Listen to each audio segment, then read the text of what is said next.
it's Isabel from thedietsolutionprogram.com, and today I'm going to tell you something very, very shocking, and that is that saturated fat is not the cause of heart disease.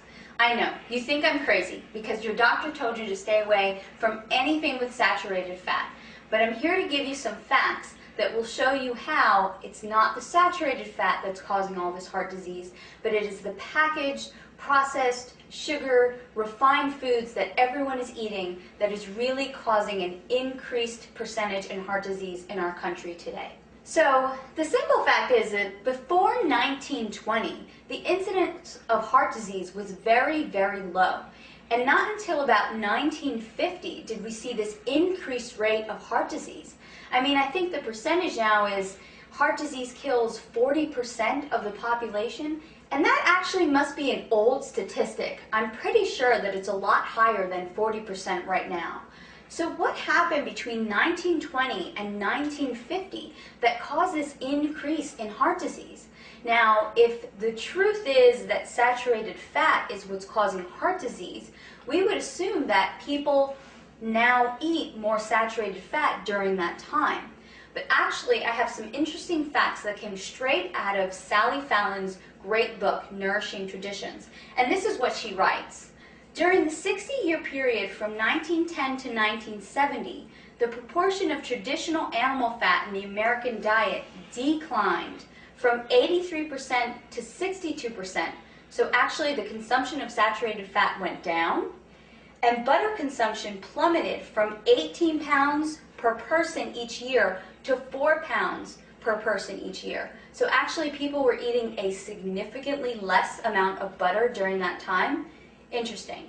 During the past 80 years, the consumption of dietary cholesterol intake has increased by only 1%.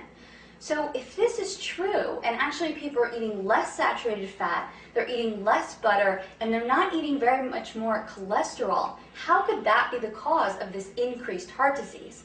Well, Sally Fallon also writes this.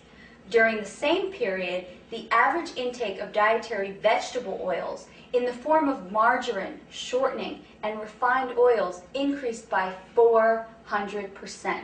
This is significant. Once we started eating these refined oils, the incidence of heart disease drastically increased. She also says the consumption of sugar and processed foods increased by 60%. And I truly believe this is only one piece of the research.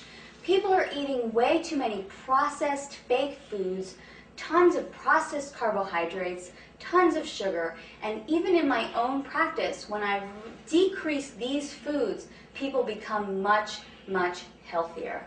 So taking these facts into account, it is not the saturated fat. It's not the healthy, organic, raw butter that you can cook with that's causing heart disease.